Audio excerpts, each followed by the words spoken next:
At Maverick Public Relations, growing your influence is their specialty. NPR works with remarkable companies in the cannabis industry to deliver exceptional results. Experience big agency expertise and outstanding client service delivered by seasoned and knowledgeable experts. Connect with Maverick PR today and move your company to the next level. Visit them today at www.themaverickpr.com. From a studio high above the clouds of the Okanagan Valley, this is the Cannabis Podcast. Exploring the world of Canadian cannabis culture, one toke at a time. Now, here's your host and bud tender, Gary Johnston. Welcome back to episode 53 of the Cannabis Podcast.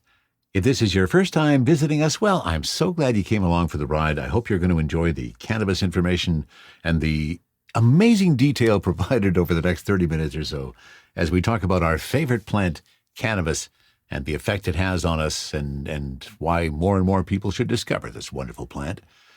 In this episode, we are going to touch on a milestone that we have passed in the legal cannabis movement. A little surprising. Also talk about how cannabis may help with your love life. We're going to touch on the latest measurement value that everybody is talking about. And we're going to look at a toker from Manitoba who is challenging the ban on growing your own cannabis, which, of course, you can't do in Manitoba, every other province, because the law was rejected in Quebec. But Manitoba, no. So we'll touch on that story. And we're going to stop on Cultivar Corner for some delicious Blue Dream from Simply Bare, some true BC bud. All of that and more on episode 53 of the Cannabis Podcast. And my thanks to David Wiley and the whole crew at OkanaganZ.com for this particular story, which is really recognizing that we have passed a milestone in the legal cannabis world. The headline is Legal Cannabis Beats Illicit Pot. We are truly at a significant milestone in Canadian cannabis history. Legal cannabis surpassed the black market for the first time. Statistics Canada data shows spending on legal weed, both medical and recreational combined, was $803 million, while spending on illicit pot was $785 million in the second quarter of 2020. Although as I read this story, as a bit of a sidebar, I have to wonder, how exactly are we recording what is spent in the illicit pot market? Is this a new record we're supposed to be keeping track of? Okay, end of the sidebar. But the scales are tipping. The black market has been losing turf on multiple fronts. Fewer customers, brain drain, crackdown on unlicensed brick and mortar. Meanwhile, legal cannabis has been gaining ground. Cannabis 2.0, innovation, legitimacy. Well, they're having growing pains. The quality is up and the cost is down, and that's what counts for customers. Kelowna Spirit Leaf franchise owner Tarek Shabib said the shift is a huge deal.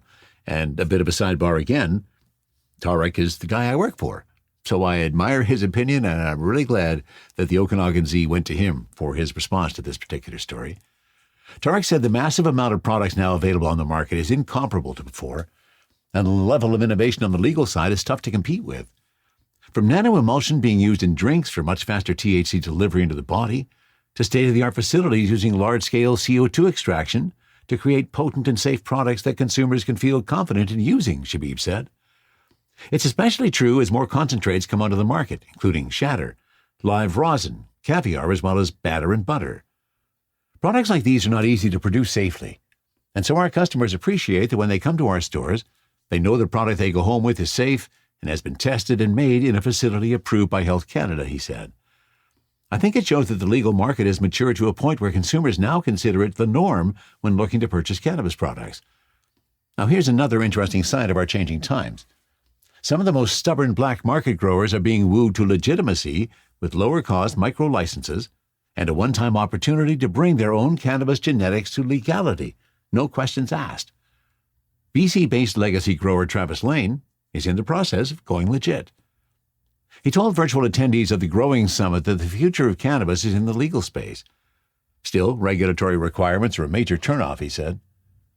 The fact of the matter is, it has been onerous to transfer from something where we didn't have a lot of rules and regulations, he said. We didn't have to do paperwork. I say this a lot, but back in the day, we didn't do reporting because that was called evidence. If someone found, hey, here's your feeding schedule for your illegal drugs, then that could come back to bite you in court. Lane doesn't shy away from his past. yet he still received his security clearance after 6 to 8 weeks. One of the messages I often put out there for fellow growers is that I support anybody who wants to stay in the illicit market, and I support anyone who wants to convert over. It's been a long fight just to get to legalization, and no one should be condemned for continuing to break the law, in my opinion. No one should go to jail for a plant. They shouldn't have their life ruined for it. And the story kind of finishes with the Okanagan Z asking the question, what do you call it? Do you call it the black market, the legacy market, the illicit market?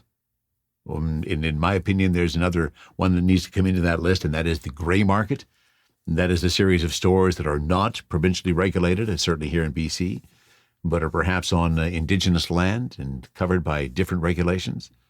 So there you go. For the first time ever, at least based on the values that were attainable, and I still question how they are tracking what's being bought and purchased in the illegal market. But for the first time ever, the legal market has surpassed the illicit market in the terms of sales in the second quarter of 2020. And we all said 2020 was a weird year. Well, there's no more proof that 2020 continues to be kind of a weird year, but this way in kind of a good sense. THC, CBD, terpene profiles, what's in me? Oh, please explain to me. Cultivar Corner, Cultivar Corner, oh yeah. Cultivar Corner, please explain this stuff to me. And we have a very tasty treat today on Cultivar Corner. I've been waiting to stop here. This is a company that is doing some really nice work and bringing back or continuing the reputation of BC Bud. I have cracked open, the jar, and might I say, a glass jar. So there's the first point. So this is a company called Simply Bare. Rubicon Organics is the parent company of Simply Bare. They are a BC company. They operate out of the Lower Mainland. They have some greenhouses. They grow in living soil. We're going to cover a bunch of the stuff that makes Simply Bare really one of the premier bud companies, in my opinion, in BC. And we're going to give it a sample as well. So the first place we're stopping is to open the jar. And this is Simply Bare Organics BC Organic Blue Dream. So a cross of blueberry and haze. And the THC on this one is sitting at 16.23. No, let me change that. The THC on this is sitting at 18.5%. A marginal amount of CBD, less than 1. And this brings up another fact or another data point that I'm seeing now being talked about more and more. And that is the percentage of terpenes that are occurring in any particular strain. For example, in BC Organic Blue Dream, there is more than 3% terpenes. And that's a relatively large value. We've talked about a couple of, I think the Black Market is one of the local companies here, and they are talking about 4.5% terpenes, something like that. But anyways, BC Organic Blue Dream is sitting at greater than 3% terpenes. Hard to believe, but I actually haven't smoked any of this yet, so it may get worse as we carry on. But the cool part is we do know which terpenes are included in this. Myrcene, there's 1.37%. Caryophyllene or caryophyllene, whichever you prefer, is 0.72%. Ocimene is 0.60%. And humulene is at 0.28%. So those are the terpenes which make up BC Organic Blue Dream. Oh, and it has I'm surprised there's no limonene in here. But I guess perhaps some of it's coming from the ocimene because it's almost a citrus. But I guess no, it's more the blueberry. Yeah, it's more the berry scent. Oh, that is sweet. And it does come in a really nice glass jar, which is also a bonus. Everybody's getting a little tired of the heavy plastics. This, of course, you could recycle for a number of different purposes. So that gets the setup. BC Organic Blue Dream. Let me tell you a little bit more about the grower, which is Simply Bare, because they're doing some really cool stuff, and it's really interesting what they are doing. So, for example, let's talk about their grow situation. So they're growing in an organic greenhouse. It's a 125,000 square foot greenhouse facility. It's in BC. The cultivation space and production capacity is more than 11,000 kilograms per year, which is astounding to me. And here's some of the cool things that they are doing. Their greenhouse has been retrofitted for optimal certified organic cannabis production and minimal environmental impact. Sustainability goes hand in hand with organic production, so they have gone even further. They're the first cannabis company in Canada to achieve standards for an environmental farm plan, which means they are using solar powered, grown under the sun. They add LED lighting to reduce energy consumption. Net zero energy, all the electricity is generated through hydropower. Net zero waste, all their carbon dioxide generated used as a crop supplement. And water conservation, 100% rainwater collection and recycling. And the cool part is that their crops are grown in living soil. Each cultivar has its own specific soil requirements, and those are the living soil pieces that they are grown in. They're hang-dried for 14 days, and that produces some tremendous terpenes and some tremendous room-filling aroma. Well, after all of that lead-up, I think it's time we had a taste. And I have to say, right off the bat, that I'm really impressed with the curing on this particular bud. I mean, we've all had the buds that we're getting these days, and it has improved. Let me be serious. It has so much improved since the early days of legalization. But there's still the occasional bud that we're getting where they're just trying to put out so much product and they're trying to do so much so fast that your nugs are getting pretty hard. And you need, whether it's too dry or they're just not pliable. But I have to say, as soon as I popped the top on this Simply Bare Blue Dream and picked up one of their beautiful buds, and they just look gorgeous. Lots of wonderful colors in this baby. Take a look at it with my jeweler's loop, and there's hints of red and brown pistils in there. A little bit of orange, perhaps. Oh, very, very sweet aroma. But the point I was going to make before I was so cannabis distracted is I'm really happy with the dryness, with the texture. I didn't need to use my grinder, and yet it wasn't crumbling. It was literally, I just squeezed the bud and pulled it apart, and it went down perfectly into my joint, perfectly into my vaporizer. And to do proper coverage, I have both ready to go. Let me turn the vaporizer on. And the joint is all ready to go. So I'm really impressed with how they have cured it. The dryness is almost absolutely optimum. So I did not need the grinder. It just crushed in my hands, but it did not crush to dust.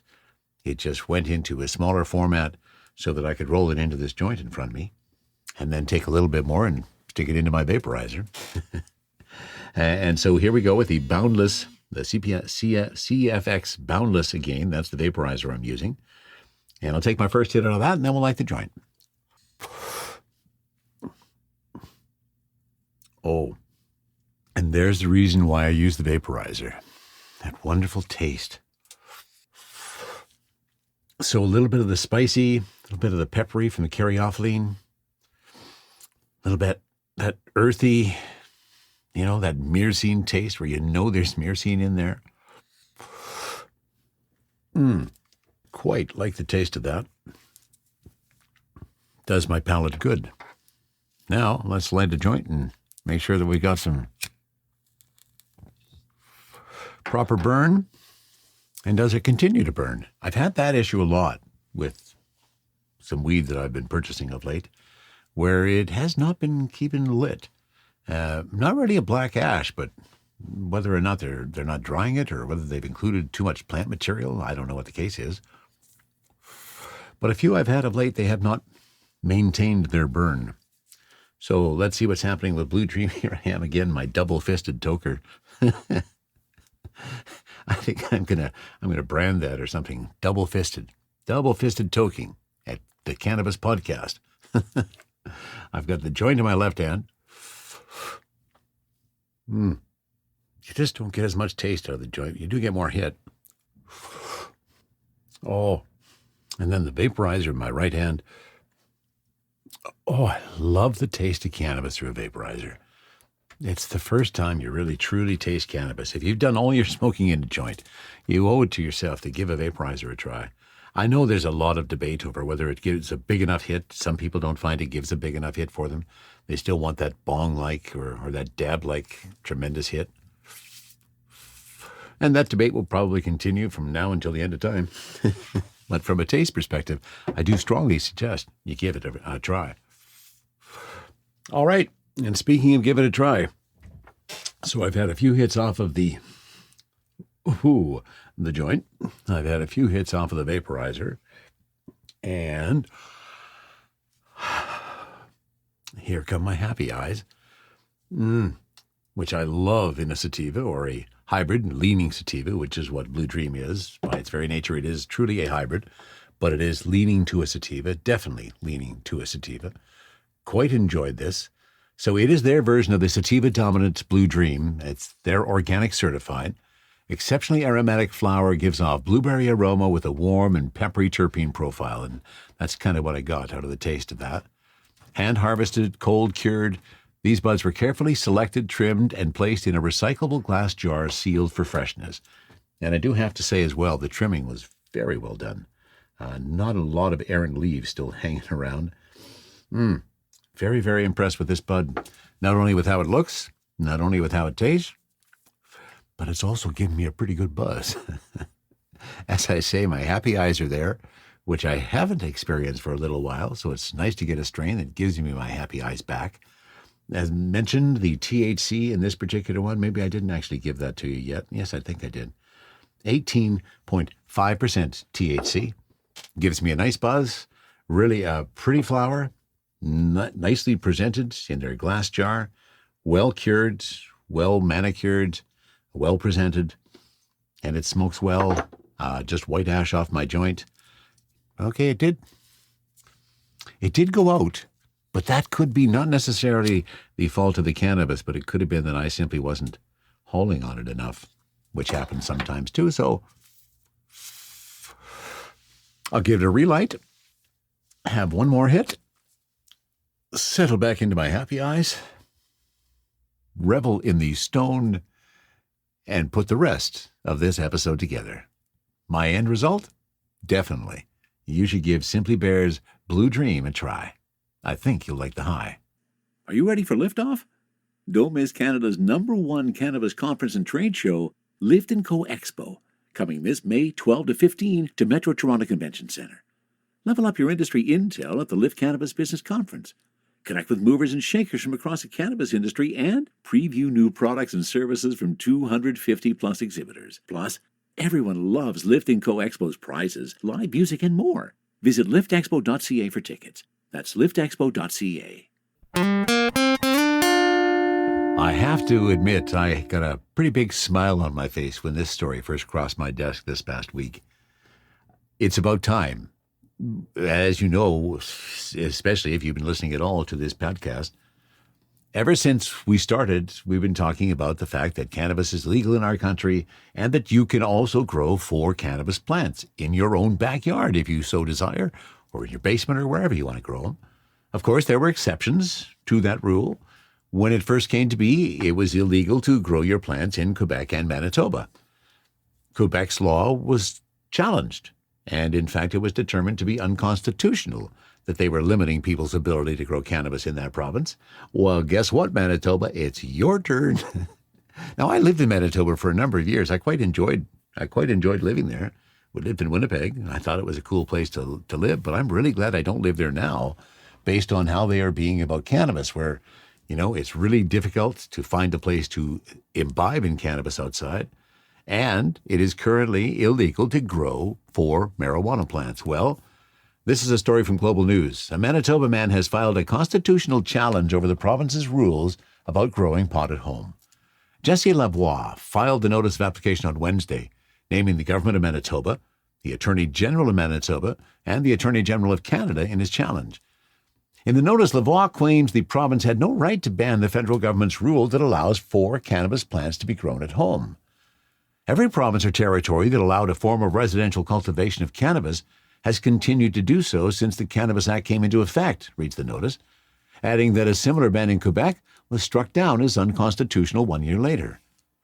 Lavoie said he filed the challenge because Manitobans deserve to be able to grow recreational cannabis for personal use like most of the rest of Canada. We are forced to buy at recreational cannabis stores upwards of $15 per gram, he said, noting that 4 plants grown at home could yield about 400 grams. The province's reasons for being cautious were understandable at first, said Lavoie, noting that hundreds of people growing plants at home could be a little scary. However, none of the predicted problems have surfaced across Canada, he said, adding that growing your own cannabis also means people can control the quality.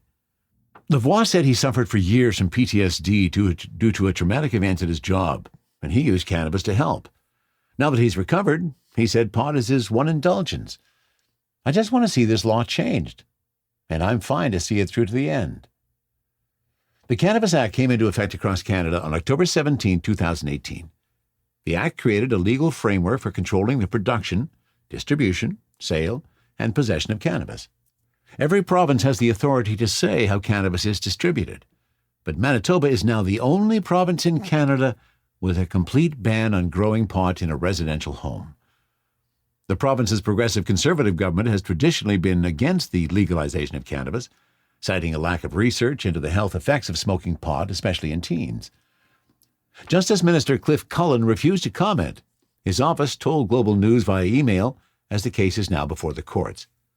In Manitoba, there are 5 major rules around pot, and these are 5 of the reasons why I'm glad that I don't live in Manitoba anymore. No offense to anybody still living there. I'm not trying to rile your skin up or anything, but here are the 5 reasons. You must be 19 years or older to buy cannabis. You cannot smoke or vape cannabis in public. That's reason number 2. You can't grow cannabis at home. That's reason number 3. You can carry a maximum of 30 grams of cannabis on you while in public. Well, that's pretty well the same as everywhere, so I don't find anything especially difficult about that one. And don't drive while high. Well, that's another conversation for another time and another place, and perhaps we will cover that on one specific episode of the Cannabis Podcast, but not today. In the city of Winnipeg, people are allowed to consume cannabis on their personal property. However, that applies to homeowners of single-family dwellings.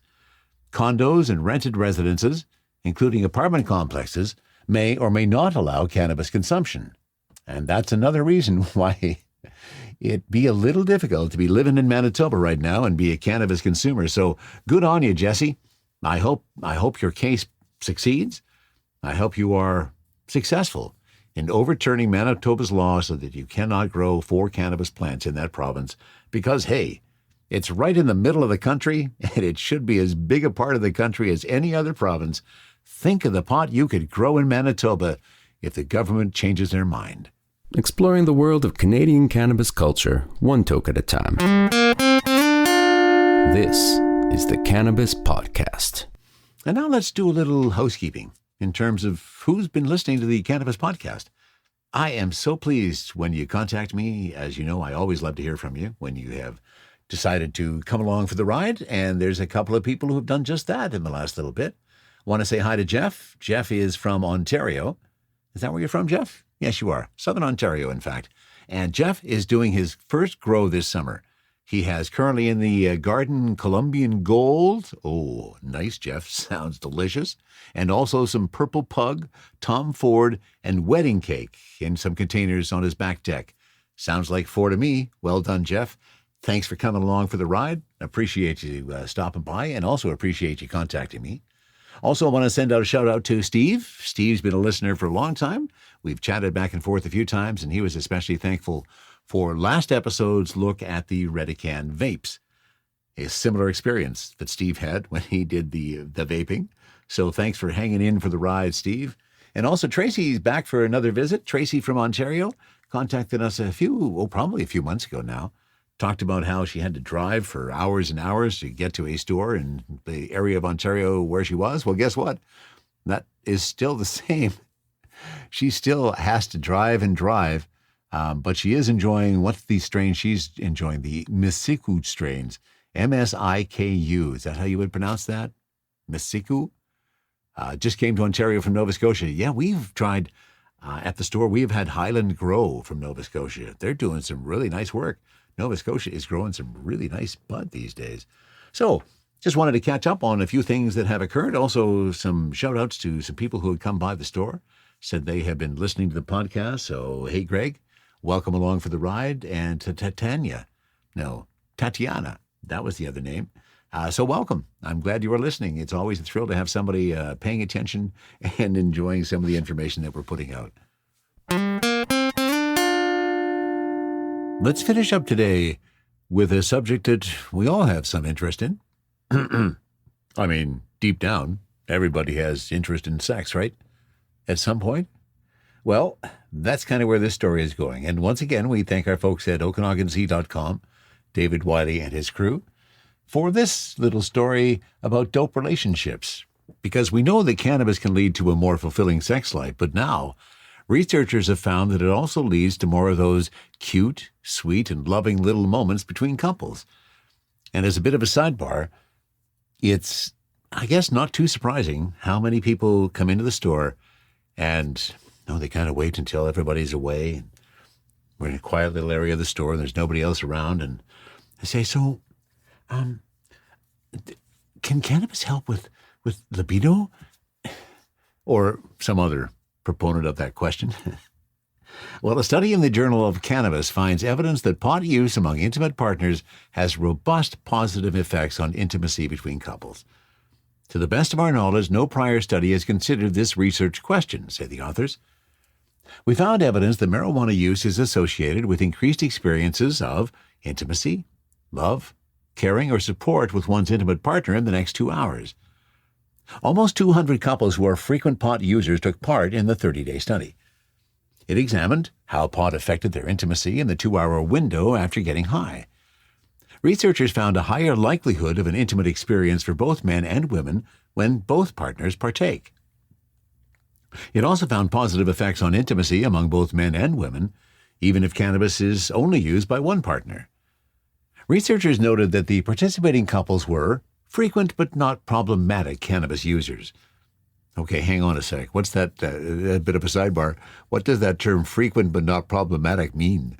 I want a further explanation of that one. We may have to dive into that one ourselves. And back to the story. And they added that the study was limited in scope, tapping the young, primarily Caucasian and employed, all recruited through Facebook. So it's a fairly small sample size, as I'm interpreting that. The report by researchers at the University of Buffalo and the University of Houston was published in February of 2019. And the story finishes with alcohol use, in contrast, has long been linked with intimate partner violence in many countries. So that's a good contrast to finish with.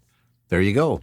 How is cannabis being used in your particular world in relation to your love life? Do you find that you and your partners have a better experience after consuming some cannabis? Or does it matter if it's just one of you who has consumed the cannabis? Does that still contribute to a satisfying relationship? It's very cool that all of this is being discussed and the cannabis is just out there and we're becoming more accustomed to it, although there's still stigma. I still had someone who expressed to me the other day they didn't want to have anything to do with THC. If they touched it, they were sure that they were going to turn into stone. There is still that stigma out there, but at least more and more people are experiencing it, and there will be more research, I'm sure, into how cannabis affects various aspects of our relationship. And that just about wraps it up for episode 53 of the Cannabis Podcast. As always, if you have any comments, you can send them along to info@cannabispodcast.com. You'll always find the links to the stories that we touched on at cannabispodcast.com, where you'll also find links to the last few episodes there as well. As always, if you have anybody who you think I should talk to, send me a note. Let me know. Or if there's a particular cultivar you would like to have featured on Cultivar Corner, or anything else you'd like to comment on, send it to info@cannabispodcast.com. That wraps it up for episode 53 of the Cannabis Podcast. From the cannabis-infused studio, high above the Okanagan Valley, this was the Cannabis Podcast.